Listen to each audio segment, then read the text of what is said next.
A demon who had been freely walking among humans for over 50 years plunged at least 3 families into the depths of hell until a grieving mother searching for her daughter broke into the home of this serial killer, revealing the horrific truth.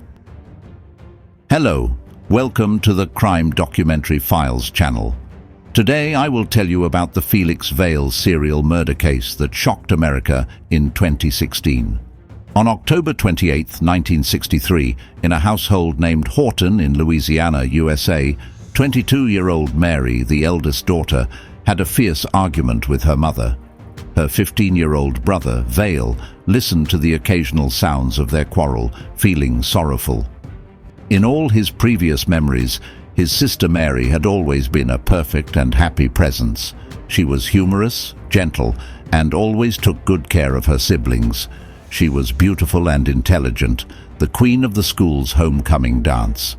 After graduating with excellent grades, she followed in her mother's footsteps to become a teacher at a local elementary school. In short, Mary was the pride of the family. However, everything changed dramatically after she met a man named Felix Vail. Felix came from a neighboring town where his parents were highly respected farmers in the local community, and his siblings were all well-behaved. However, Felix had shown many disturbing traits since childhood. Because their farm often had rat infestations, they kept many cats to control the problem. Felix, however, often took pleasure in torturing and killing newborn kittens. When confronted by his parents, he always managed to find various excuses and lies to evade responsibility and punishment. As he grew older, his eloquence, or more precisely, his remarkable ability to argue deceitfully, earned him the nickname Silver Tongue. He benefited greatly from this skill, but people around him sensed a dangerous aura and kept their distance. In late 1960, Felix and Mary met at a school event. Despite their seemingly opposite personalities, they instantly fell in love and married just 6 months later. Although Mary's family was not pleased with her choice, they gave their sincere blessings after seeing her radiant smile at the wedding and supported the newlyweds in their life together.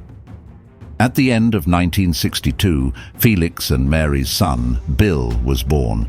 This should have been the happiest moment for the family, but Felix began to reveal his ugliest side. His temper grew increasingly volatile, and his control over his wife tightened.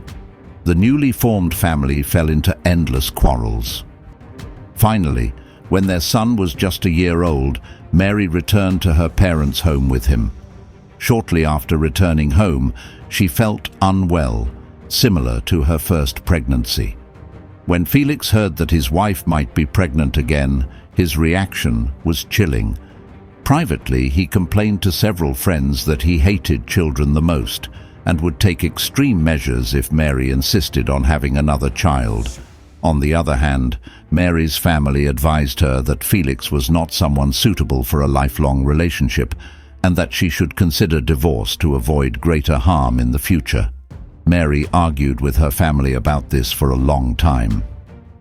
Then came October 28, 1963. After another heated argument with her mother, Mary finally agreed that severing ties with Felix and starting anew was the best choice for her. She fed her infant son, Bill, entrusted him to her mother, comforted her anxious brother Vail, and then left home to inform Felix of her decision. This was the last time her family heard from her. That evening, the police knocked on the Horton family's door with terrible news. Mary was missing. Felix had arrived at the police station in wet clothes, seeking help. He claimed that he and Mary had rented a small boat to go fishing on the nearby Calcasieu River. While maneuvering the boat to avoid a submerged tree stump, there was a violent jolt, and Mary screamed and fell into the water. Felix immediately jumped in to save her, but she was quickly swept into a massive whirlpool and disappeared. Felix soon exhausted his strength and struggled back to the shore to seek help. This explanation immediately raised suspicions among Mary's family. Mary had left home to ask for a divorce, so how could she have ended up going fishing? Moreover, Mary had a secret known only to her family. She was afraid of water. During her childhood, a fortune teller at an amusement park told her she would die young and drown. Since then, Mary had avoided water-related activities and would not even walk by rivers or lakes, let alone go fishing on a boat. The next day, police found Mary's body downstream. She had a blunt force injury on the back of her head, her wrists were tied with a rope, and her mouth was stuffed with a scarf. It was clearly not an accidental drowning. Even more suspicious was the fact that Felix had taken out 2 life insurance policies on Mary just weeks before the tragedy, with payouts equivalent to $500,000 today. All these signs pointed to foul play, so the police quickly arrested Felix on suspicion of murder. However, to the family's dismay, the coroner ruled Mary's death as accidental drowning, leaving the police with no grounds to charge Felix, who was subsequently released. Felix then claimed the insurance money and left town. To add to the family's sorrow, Felix took their only grandson, Bill, and disappeared from their lives. In 1970, 8-year-old Bill was returned to his grandparents by a police car. From his account, people learned about Felix's actions over the years and Bill's tragic experiences. In the 1960s, during the peak of the hippie movement in the United States, many young people chose to form wandering communities, indulging in various hallucinogenic drugs to express their dissatisfaction with societal values. This chaotic situation was perfect for Felix, who excelled at manipulation and deceit. He quickly organized his own community and became a cult-like leader. When this group wandered to California, they met a 21-year-old student named Sharon Hensley. Naive and inexperienced, she quickly fell under Felix's spell and began following him, eventually becoming his second wife. During this time, Bill also stayed with Felix, often enduring his father's unpredictable temper and beatings, even being forced to take hallucinogenic drugs.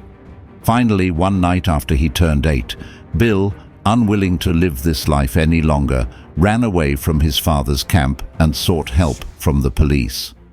After learning about Bill's situation, the police immediately arrested Felix and Sharon for child abuse and sent Bill back to his hometown, where his grandparents officially gained custody.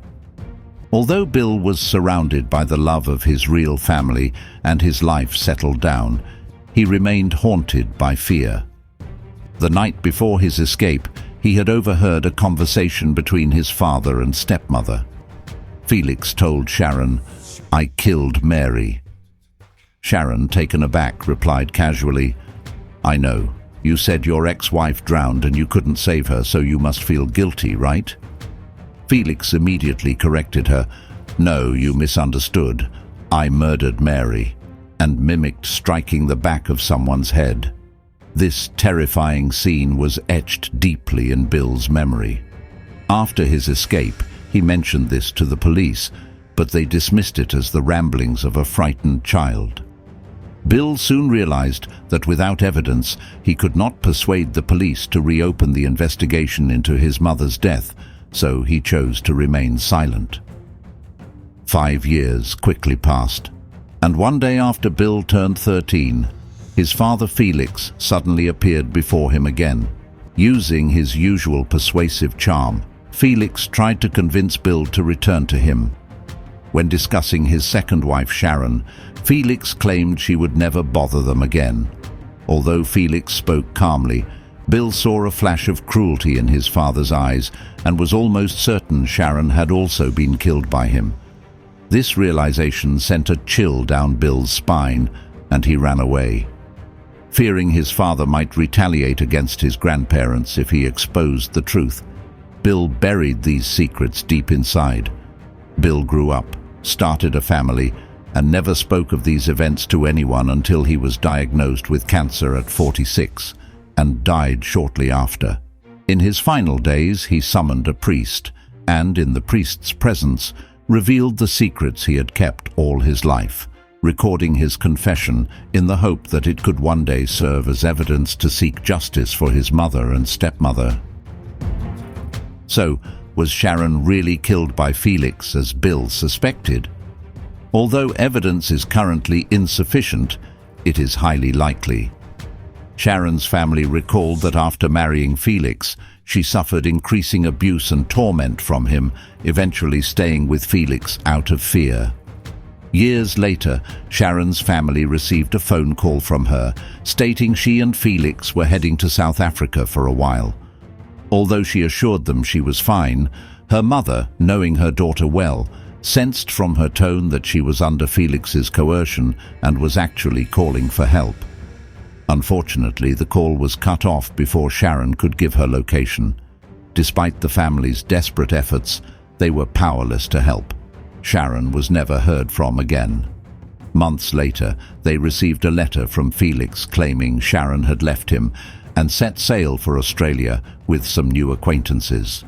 Naturally, Sharon's family did not believe a word and reported her missing to the police. Despite filing a report, the police took no substantial action for a year and no clues were found. Sharon remained missing forever. Thus, Felix's two wives, one dead and the other vanished without a trace, while he faced no consequences. Decades passed, and both Mary and Sharon's parents died, and their siblings gradually accepted this harsh reality. Until one day, a woman in her 60s appeared before Mary's brother Vail. "Hello, Vail. My name is Rose. My daughter was also killed by Felix, just like your sister." In 1981, Rose and her daughter Annette lived in Houston, Texas. 2 years earlier, Annette's father had died in a car accident, which was a huge blow to them. Because of Annette's especially close relationship with her father, even after 2 years, 15-year-old Annette was still immersed in sorrow.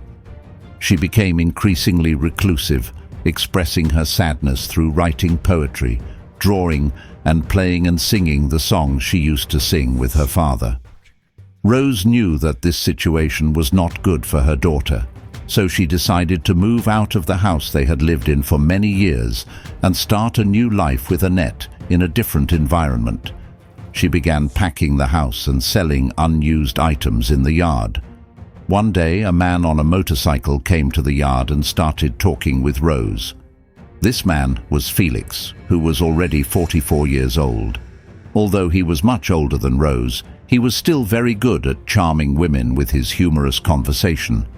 However, Rose didn't pay much attention to him and treated him as just another customer. Shortly after, Rose had to go on a business trip to another state.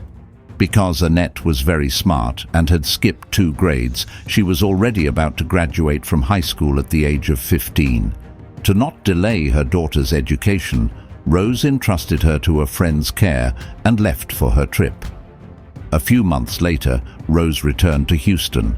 Her business trip had been very successful. She had signed a big contract for her company and received a substantial bonus. She was eager to surprise her daughter with the news that she had finally saved enough money to buy a house, a new home for the two of them, with joint ownership. But when she went to pick up her daughter, her friend told her that Annette had gone on a trip with her boyfriend. This so-called boyfriend was none other than Felix, who was old enough to be Annette's father. As soon as Rose left, Felix started visiting Annette frequently. With his smooth talk, Felix quickly won Annette's heart and manipulated her into believing that her mother had abandoned her and that Felix was the only one who cared for her. This led Annette to follow Felix wholeheartedly. Upon learning this, Rose deeply regretted her decision to leave her daughter alone. Over the next few months, she tried everything to contact her daughter, but her efforts were mostly in vain. She received only occasional letters from Annette, briefly stating that she was safe.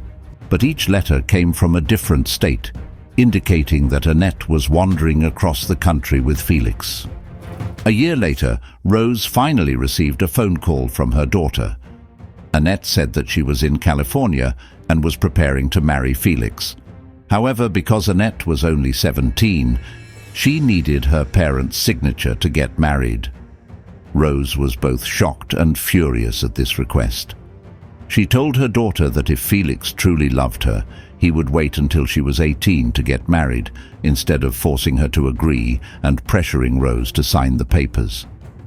Despite Rose's strong opposition, Annette's constant pleas softened her heart, and she feared that refusing might cause her daughter to cut off contact again. Reluctantly, she agreed and mailed the signed documents. Rose could only hope that Felix was a good person who would take care of and protect Annette. However, a series of emails from Annette later made Rose realize that Felix was nothing short of a monster. After marrying Annette, Felix showed his pathological desire for control. When Annette became pregnant, Felix even forced her to have an abortion. This monstrous behavior caused Annette immense pain, finally breaking the spell of Felix's brainwashing. She managed to escape and returned to her mother. Mother and daughter finally moved into their new home together. However, Rose was heartbroken to realize that Annette had changed completely. Though she was not yet 18, the long-term torment and psychological manipulation by Felix had drained the spark of youth from Annette's eyes. Sometimes, when facing her mother's camera, Annette's empty gaze resembled that of a soulless body. Even this imperfect peace was short-lived. Felix started calling repeatedly, demanding to speak with Annette. After Rose hung up on him multiple times, Felix showed up at their door.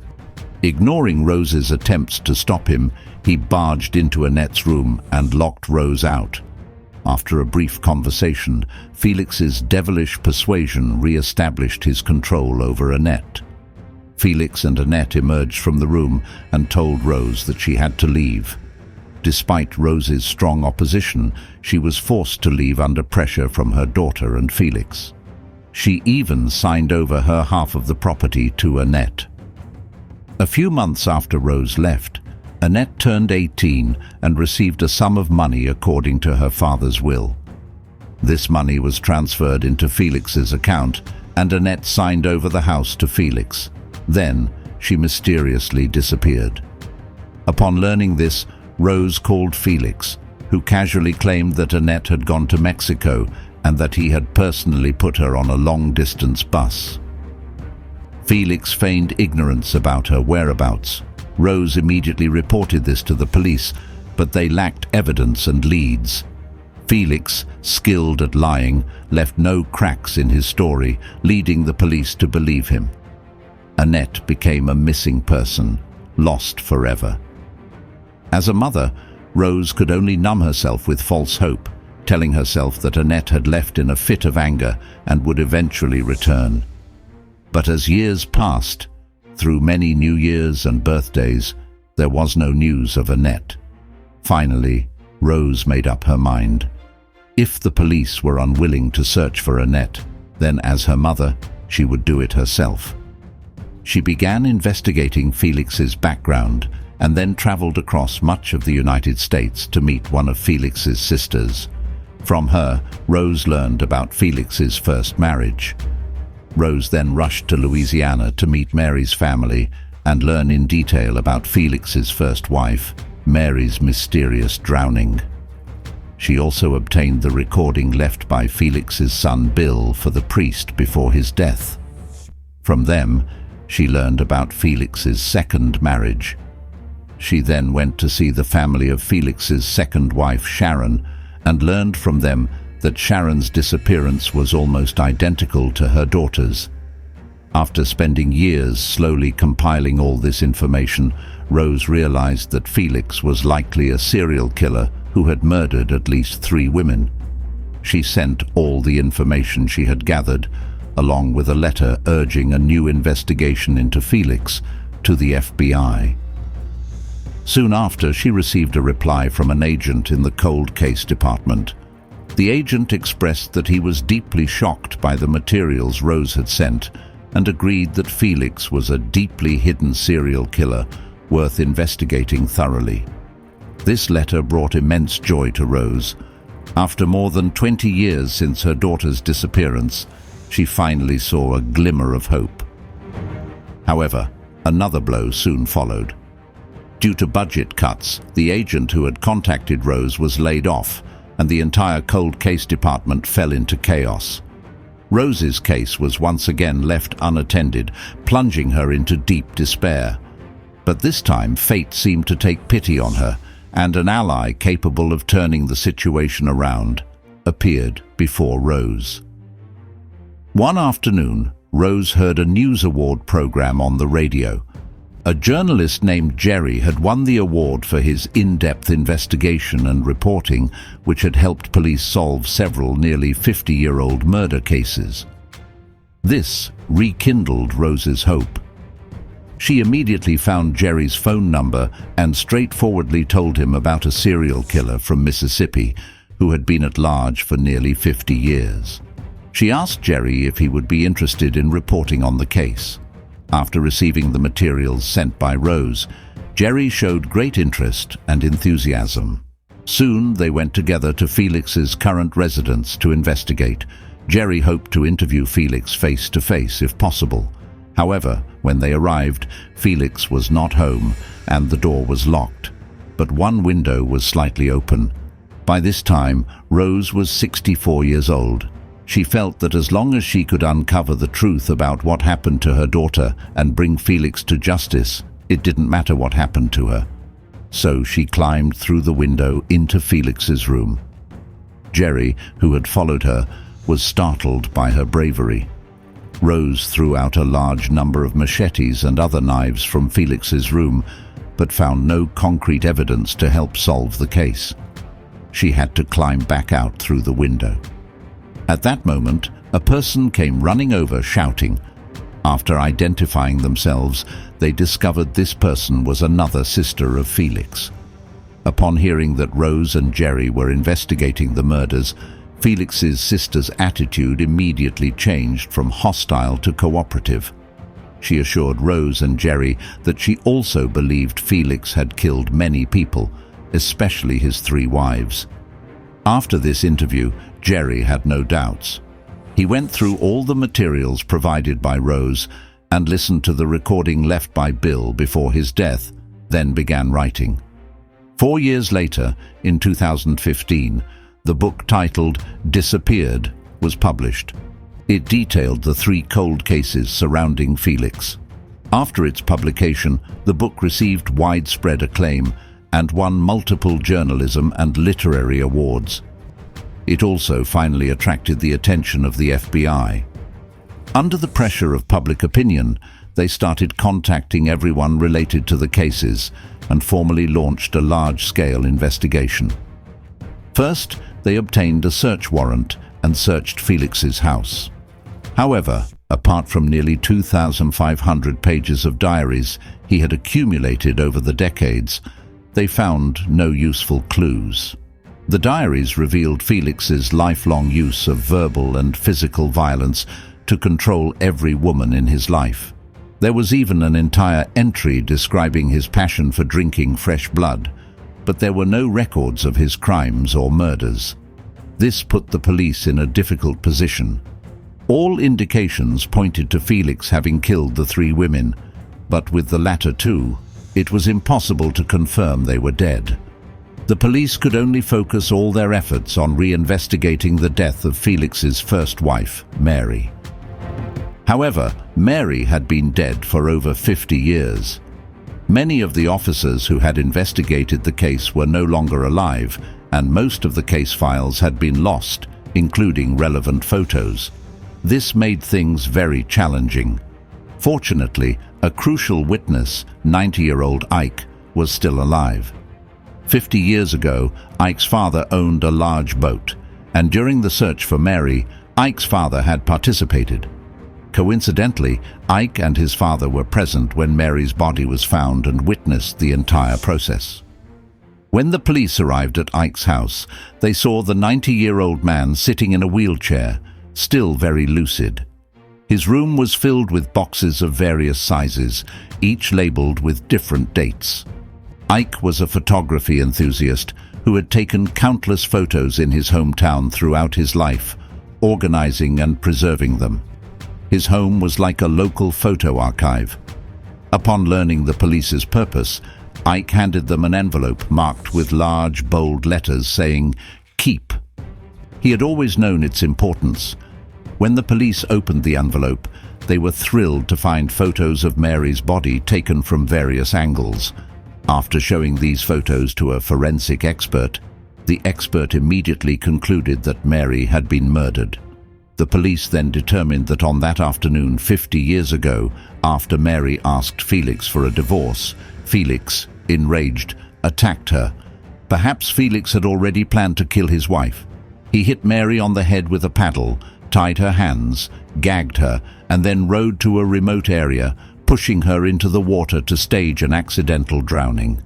In 2014, 77-year-old Felix was finally arrested by the police on charges of murder, making him one of the oldest serial killers ever arrested in American history.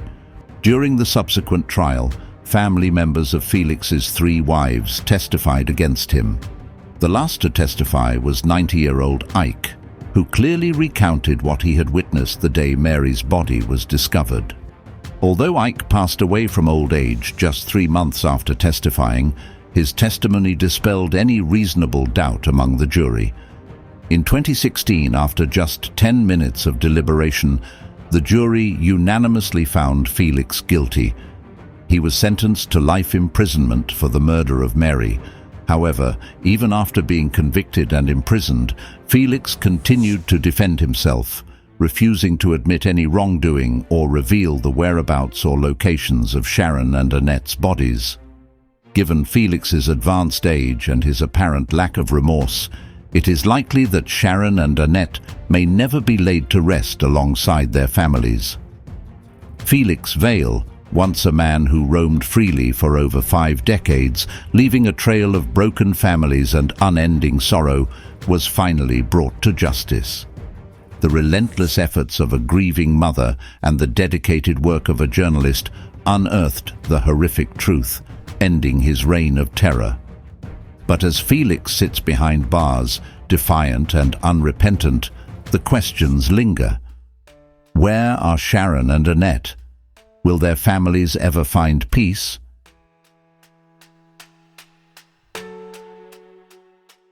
This case reminds us that no matter how long it takes, the pursuit of justice must never falter.